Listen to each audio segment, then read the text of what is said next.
Okay, let's go ahead and get started. I'd first like to say welcome and thank you for taking the time to join us in our webinar, Contact Center Reporting Best Practices. Students, if you are in the wrong classroom, please report to the principal's office immediately.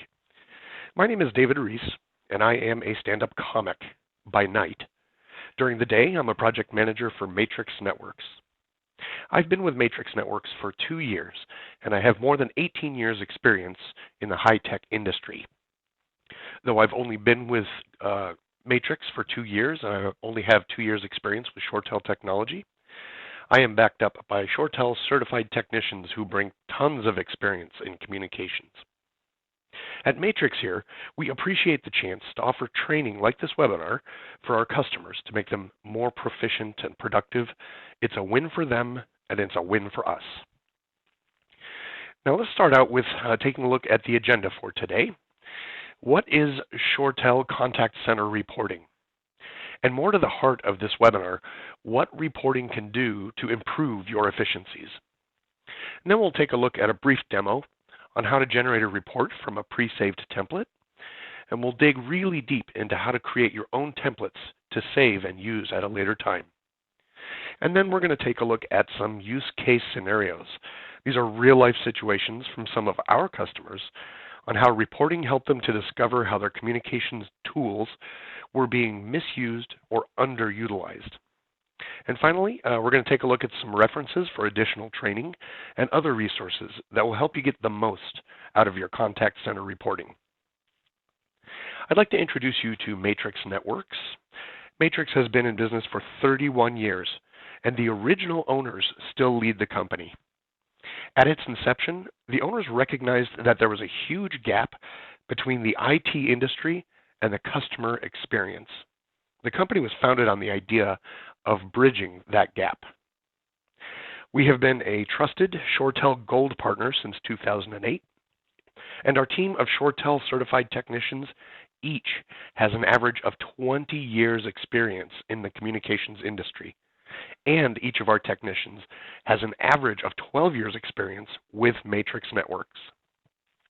Down below here, you can see a small sampling of our customer base. Customers like Widmer Brothers, Powell's Books, the Portland Trailblazers, who surprised a lot of people this year, Doc Martens, and Platt Electric. These are customers that trust Matrix to provide world-class customer service.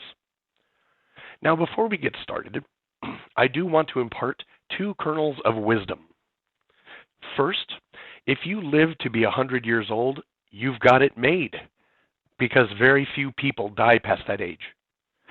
And second, data is like people.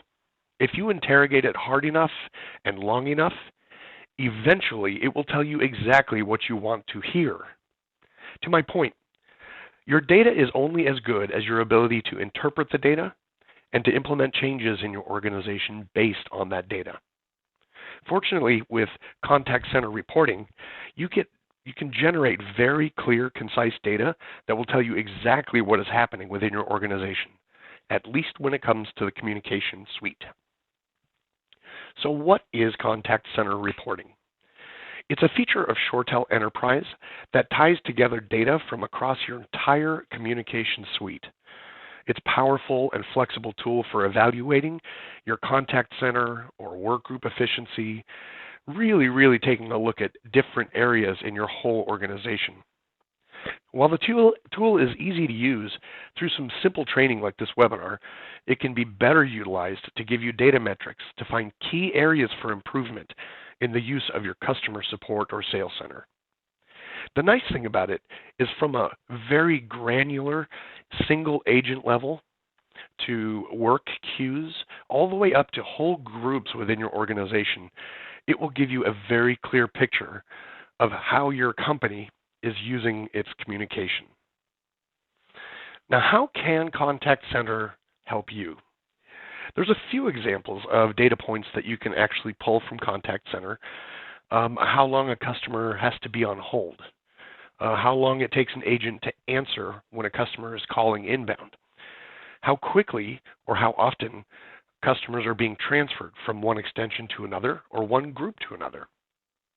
We actually had a case where here at Matrix, we started evaluating call volumes throughout different parts of the day, and we realized that our call volumes were highest between 3 and 5 p.m., and we were able to instantly change our schedules to accommodate those volumes. There was another case where one of our customers found a high volume of technical support calls actually ended up in the sales queue. And after taking a look at a couple of metrics, they realized that customers were waiting too long to be answered, and they were just hitting any menu option to try to get to a live human as quickly as possible. Now, there are dozens of other examples of how contact center reporting can really give you the data to see what's going on. So in contact center reporting, there are 7 general groups of report templates. If you see here on this slide, number 8 is historical reports, which pretty much mirror the real-time reports. Now, report groups 1 through 3 here are really going to be your meat and potatoes. These are the reports that are going to be most valuable for you. Number 1, agent reports. This will give you a wide range of data specific to a single agent.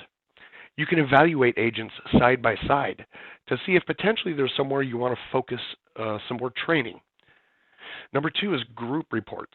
Now, this would be a group in your organization, such as your sales team or your technical support group. And the third agent queue reports. So queue reports are a little bit different than groups because you might have a sales group that has multiple queues.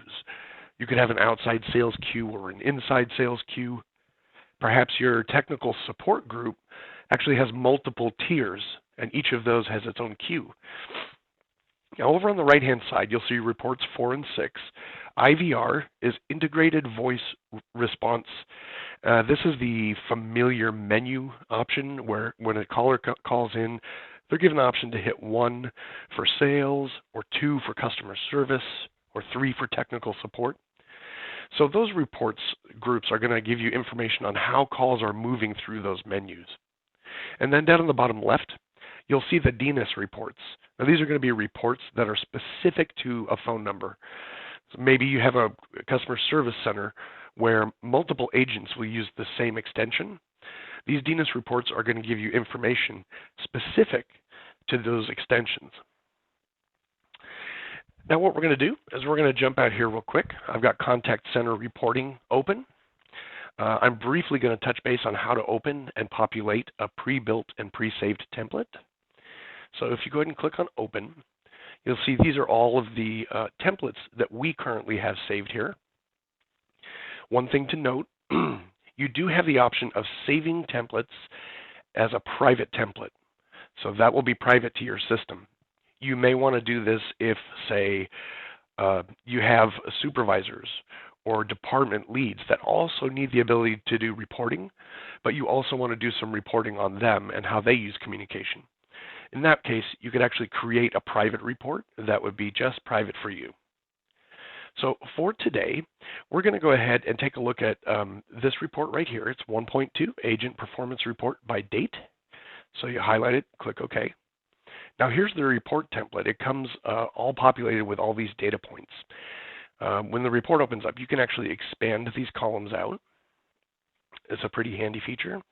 The other thing you want to note is if you hover over these data points, the system will actually give you a very clear and detailed description of what that data point is going to show you. If you would like, you can actually move these columns around just by dragging and dropping. So when you have a template, the first thing you want to do is actually select the template parameters. That's basically going to be the target of the template, or of the report, excuse me. So that's going to be the agent, or a specific queue, or a group. So to populate the parameters, you go ahead and select Report Parameters here. And you'll see there's an ellipsis here, so go ahead and select that. And we'll take a look at one agent. How about this good-looking fellow, David Reese? Grab him, select OK. And then the other parameters that you can plug in here are dates and times. Okay, so now if you click on the date field, you'll see that you have the ability to quickly and easily just go back 5 days, 6 days. You can also choose specific dates and times. I'm going to go back a week for this case. And one of the features I love about contact center reports is if you select specific date range and you click on advanced, you have the ability to add multiple date ranges. This is very handy if you wanted to evaluate, say, weekday work versus weekend work, or if you wanted to take a look at month to month, how the months compare with each other. In that case, you can actually add in multiple date ranges. You can even add in a specific date if you wish. But for today, let's just go back 5 days. There we go. And then you get to select the time ranges. Now here's exactly the same thing. You can go backward in time by hours and minutes. You can select a specific time, like midnight to midnight. And here again, if you select a specific time range, click on advanced, you again have the opportunity to add different blocks of time. That would be particularly valuable if you're evaluating the difference between a day shift or a swing shift. Or if you wanted to take a look, as I had mentioned before, we took a look at call volumes through different parts of the day. So you can add in different time ranges here as well. I'm going to go ahead and select OK. And you'll notice that the report doesn't populate with data. This is just your template. You can save it from here, or you can discard it. To actually populate the report, you have to go over here and actually select Generate Report, and all of the data will populate there. So that's as easy as it is to actually create a report from a built template. Now this is your template. It's still sitting here in the background, and when you close it, it gives you the chance to save it. We're not going to today because we're going to build our own. So click on New. And again, we're going to take a look at one of the most valuable reports, which is Agent Report by Date. You'll notice that the report template opens up here without any data points. And here's where we really get to fly. If you right-click up here in the header column and choose Add to Column, this is where you're going to add individual data points into your report template. Now this particular report, Agent Report by Date, happens to have 181 available data points. That is the power of contact center reporting, let me tell you. So in general, these percentage data points are going to be able to give you a bird's eye view of how this agent is performing. It's going to give you kind of a checks and balances sort of feel. And then if you scroll down here a little bit, ACD is automatic call distribution. So that basically would be any calls that are coming in through a queue. And then as we go down, there's some averages, which is really, really good to see overall performance over time. If somebody's average hold time for a customer is going up, perhaps that's a place you want to, again, focus a little bit more training or attention. So averages are good for doing comparisons over time. There's information, data points on how chat or instant messaging is being used. And then there's cumulative data as well. If you want to take a look at overall idle time for an agent or for a group, the idle time would be the time that they're actually in a call queue, but they're sitting idle. They're not using any of their communications tools. So for today, let's just grab some data points. There's a couple things I do want to point out here. If you select a data point down here below, it gives you a very clear description. Again, very user-friendly and easy to actually determine what that data is going to show you. I would strongly encourage that you invest a little bit of time and look through these data points, because a lot of these data points by themselves are not going to be nearly as valuable as when you pair them together side by side. So go ahead and just select Add Column, and you'll notice that the data point populated on your template, but you're still in the list here. This is a very handy trick because you can actually go through and put together whatever report you want. So I did agent name and number, and I'm going to take a look at, let's put in presented calls. So this is when the call queue actually presents the calls to the agent. That's the number of presented calls. And then one of the more important ones, calls that were presented to the agent but not answered. And then just to be fair, we'll put in all answered calls. And then we're going to grab a couple other important data points.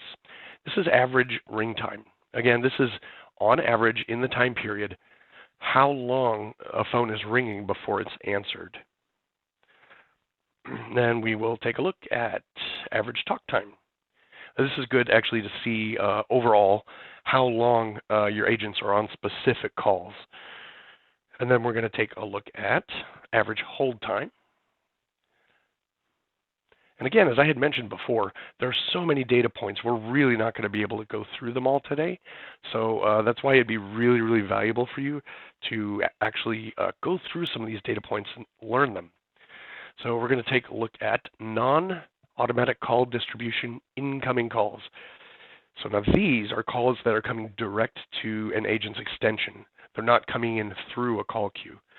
This could be a valuable thing if you want to see how much time an agent is spending on the phone when it's not in a customer service call queue, time that they're not available to take customer service calls. And then just likewise, we can do outgoing external calls too. And again, this would be direct from the extension. We're going to take a look at rate per hour. This is the number of calls that an agent is taking per hour. That's going to be a valuable one to show you how efficient the agents are being, particularly if you wanted to compare agents side by side, and you'll see which ones are clearly more efficient than others and where you really need to focus a little bit more of your time. We're going to take a look at cumulative release time. So this is the time that the agent is logged into the queue, but they're in release mode. For some reason, they missed a call or they missed an email, and they went into release. So cumulative release time is valuable to see if there are any agents who are missing more of the active queue time. And then we'll take a look at another one of my favorites here, which is cumulative idle time. So again, looking at efficiency of agents, this is the amount of time that the agent is logged into a queue and not in release, but also not using any of their communications tools. So when you have the report filled in like you like it, go ahead and select Closed. And then this is a great time to actually expand these columns out and make them a little bit more readable. Okay, at this point, you can choose to save your template if you wish, or you can go ahead and populate the report. Again, you just select the report parameters first. And for this one, I am again going to select David Reese, and we'll grab his friend Beth Lyons as well. Select the date ranges again. I'm going to go back 5 days here. And select the time.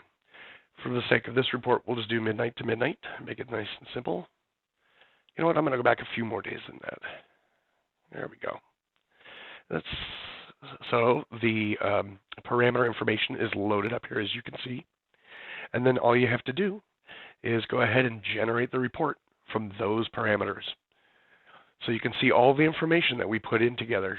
You think, I would like the average hold time up towards front of the report, just close the actual report. And you can actually select average hold time and move it so you can rearrange the report however you wish. Now, I'm going to go over another couple of features with you here real quick. Scheduling is a very valuable feature. It allows you to actually create recurring reports that happen automatically.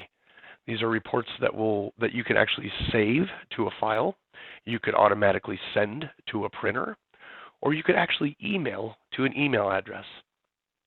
So if you look at schedule list here, you'll see I have this schedule already created. And so if you actually select edit on the schedule, this is where you're going to be able to do the schedule options. So as far as the timing, you can schedule any iteration you like, day, month, every day, every month, so many weeks. You can actually choose a specific date.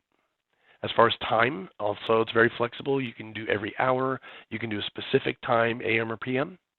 So the schedule tab is pretty straightforward. If you actually go to destination, here's where you'd be able to select whether you want to send it to a printer automatically or to a file. For today, I'm going to just show you go through, you need to find a destination folder for this output, and then you just need to give it a name. We'll just call that agent report today. Now, you can also choose what format gets output for this report. There's multiple formats here. I happen to like comma delimited values myself, but with each report type, you also have different options. Just to format it, to append rows, you can actually append the name of the report with the date, which is pretty valuable if you want to see a quick glance exactly when the report was generated. And then down here, you have the option of either saving the report in the output file or selecting delete after sending. So if you are emailing your report, it will delete the root file as soon as that email sends. And then real simple, you just do a to and a from email, and then you give it the subject, like agent reports. Click on OK, and you have that all set. And that report is going to recur on whatever schedule iteration you had set. If you take a look at the log down here, this will show you details on all the transactions that happened based on that schedule. It's pretty good if you're troubleshooting a report that isn't giving you the data when you think you should be getting it. So you can take a look down here and see exactly how things are transacting. So that will be it for our demo. Now I want to take a look at just a couple different reports that I've put together already, and I've highlighted some of the key data points. Again, we've went over a few of these here in the building a report, but there's presented calls and presented calls that are not answered. And you can compare that with the answered calls. Again, here we have average ring time and average talk time. Those are valuable to get a really good sense of what kind of a customer experience you're presenting to people. Again, you have the non-automatic call distribution, incoming calls, and then way over on the right-hand side, you have cumulative release time. And so those are all pretty valuable data points to be able to make choices about your groups, your agents, and your call queues. This is pretty much the same report. I mirrored it, but it will tell you, it will give you slightly different information because you're looking at a group report here. So you can see each of the agents. It's really easy to compare agents side by side when they're all listed in rows like that. And then there is this. This is a DNIS report, and it's actually based on our Matrix Network service email. So you can see how emails are being transacted, who is responding to emails, when emails are not being responded to. Again, there's hundreds of data points specific to this DNIS report as well. So that's just to give you just a brief sense of how you can use contact center reporting to quickly and efficiently make choices. Basically, the reporting is going to tell managers and supervisors what they fear and suspect. Getting concrete, hard data to take to higher ups or your supervisors. We need to hire more people because our customers are not having their calls answered. We need to change shifts around. And having that kind of concrete data is really, really empowering. So that is it for today. I did want to point out that next June 21st, we're going to be having our next monthly webinar. And the subject of that is going to be VMware and ShoreTel. And it's going to be all about virtualizing. If you do have any questions or comments or concerns, please email to info@mtrx.com. And one of our ShoreTel certified technicians will be able to answer your call and get back to you within 24 hours. Once again, my name is David Reese, and I thank you for taking the time to join us today.